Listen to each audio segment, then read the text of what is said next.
Hi everyone, and welcome to Paper Pumpkin Week here on Creative Chelsey. Over the past couple days, I've shared some great card ideas you can make with the contents in this month's kit. Today I'm sharing with you my fourth alternative idea using the December 2024 Paper Pumpkin kit called Notes from the Heart. If you would like to watch me unbox the kit and create these cards or see any of my other alternatives, click on the playlist in the top right corner.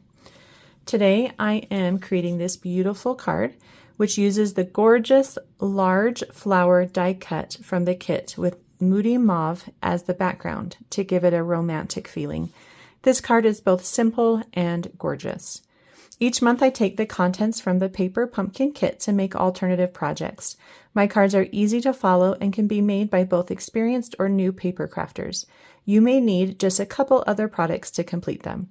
You can follow along with me using supplies you already have or purchase any products you see me use from my online store. The link to all of my products is below in my description or on my blog, creativechelsey.com. Do you want more alternative ideas for your Paper Pumpkin kits? Then subscribe to Paper Pumpkin and choose me as your demonstrator. I have joined with other Stampin' Up! Demonstrators to design 8 to 10 more alternative ideas in a PDF tutorial, which includes photos and instructions. My subscribers receive this PDF tutorial along with an exclusive designed card kit, all for free. So we're going to begin this card by working on the background first.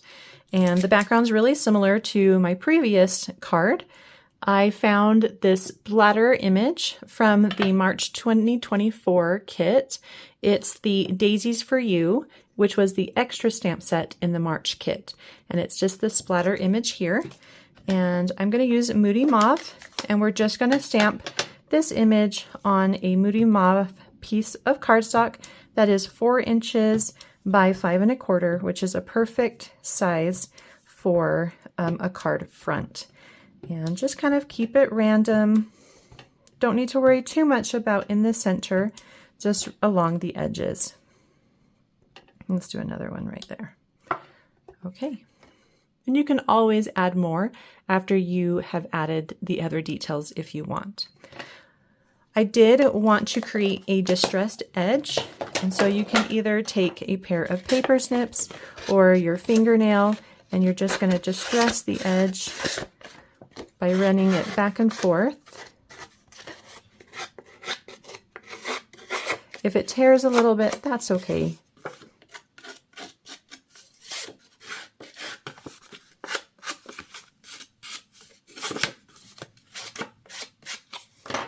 Something like that. You can also fold down an edge or a corner if you want to as well. It's going to look something like this. All right, so let's go ahead and work on this little background detail that I've included on this card.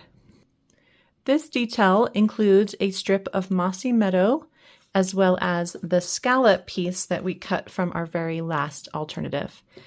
And so let's begin with the mossy meadow. This is the back piece of the envelope. We're just going to trim off a 1/2 inch from the base.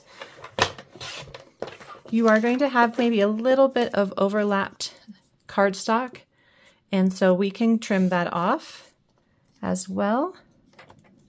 We want in the end about 4 inches, so just make sure you're going to end up with that amount. You don't want to have too little because you cut off too much. So what you're doing is just trimming off that area where there's glued extra piece. Then for this piece, I wanted to color it to coordinate nicely with the die cut. And so I pulled out my Pretty in Pink marker, and it turns out that I don't actually have the Pretty in Pink Stampin' Blend marker. I thought I had purchased it when I purchased all of the other in color markers, but I guess I missed that one. So I'm going to use this marker, and you do need to be just a little careful with it, because if you color over, you're going to get dark lines. I don't know if you can see that there. So I'm just going to go ahead and start near the top and just kind of carefully go back and forth until I get a nice even color. Maybe something like that. If you do get a little bit of that color too dark, it's okay. So if you do see some stripes, I think that's fine. You don't need to color the whole thing either. We do want, again, about 4 inches of this, but we can add it and then trim it after. Let's go ahead and add it to our card base now. I'm going to add a little liquid adhesive to the center. I'm not going to put it along the edges because I know I'll be cutting that off. And let's place it about 1 inch from the base so that the scallops are sitting at about 1 inch.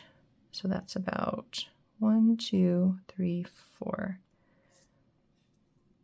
You also want to even out your scallops. So make sure that if you're ending at when it's up, that it's ending at when it's up on both sides. So you can see I'm ending on one of those high, you know, where the scallops kind of start and stop.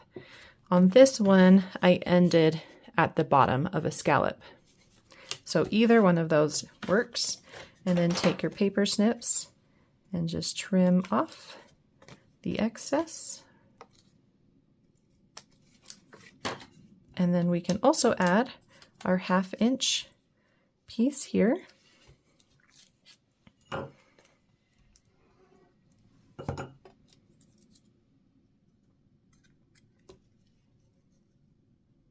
And place that.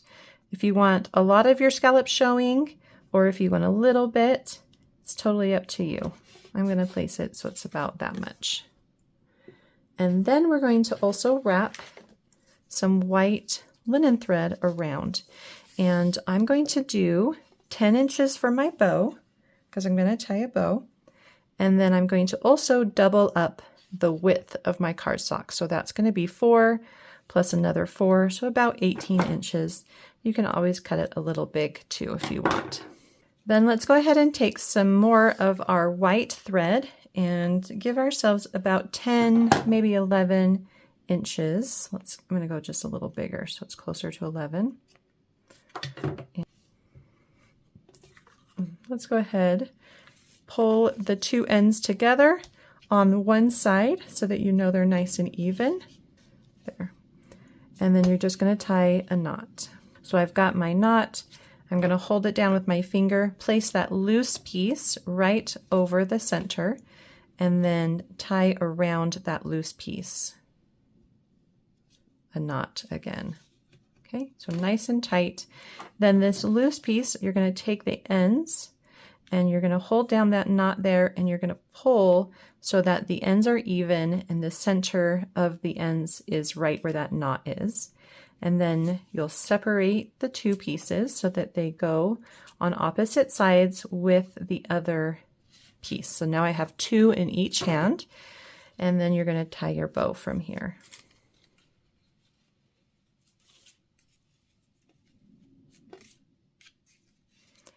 And of course, you can pull those to kind of get the bow to look how you would like. Make sure you do pull both strings at the same time so that you get an even looking bow. So cute. You can cut the ends if you want, if they're a little uneven, or to make them the same size on both sides, which we're going to pop up with dimensionals near the top.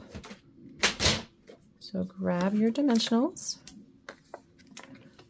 Oh, don't forget to finish popping out the die cut. That is a little too close to that opening.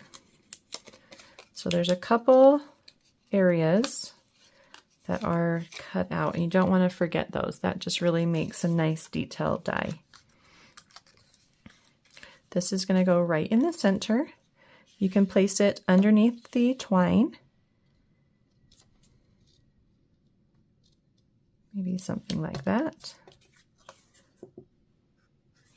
And then you're going to take your vellum pieces. So we have 2 extra vellum pieces from 1 piece. We cut 1 piece apart. We used 1 in our previous card from yesterday, and then we have these 2 left over, and I'm going to add them to my card around my flower. I'm going to take this one, maybe add a dimensional to the back of it, just near the base, and I'm going to tuck it underneath this leaf here.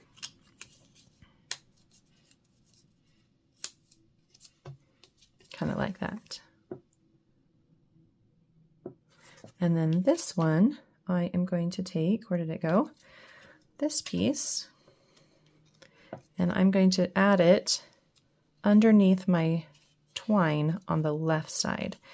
So I'm not going to use a dimensional for that one. I'm going to use a glue dot, I think. And it's going to be pretty loose because the glue dot is just going to be at the base.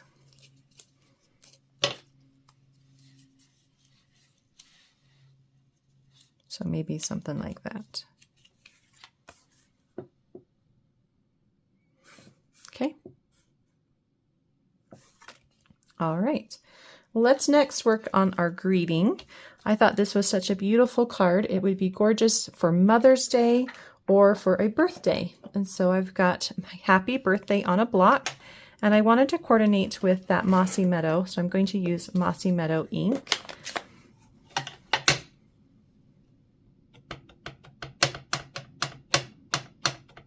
And then stamp that right in the center.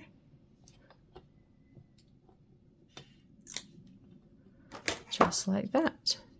I will pop this up with dimensionals. So I've got the dimensionals on the back there, and then this is going to go. Looks like I need to pull my twine just a little bit more to the left. And we're going to add happy birthday right over that twine.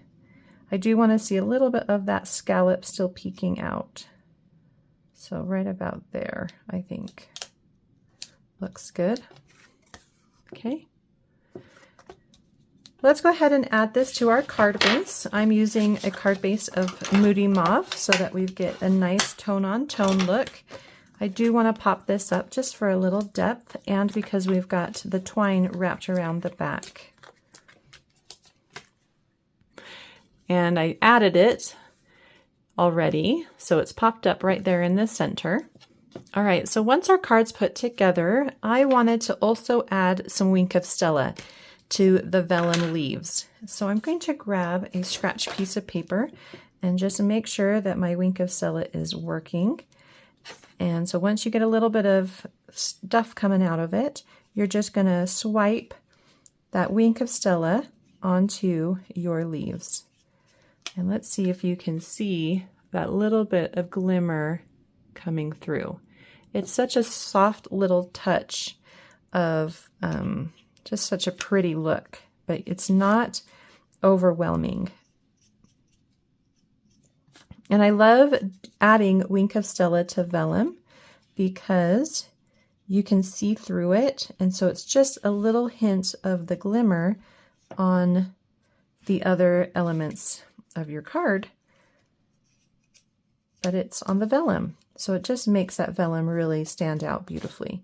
You could do this before you add the vellum, but what I like doing is adding it to the card first, and then it gives the chance for that Wink of Stella to dry. And you're only really using what you see.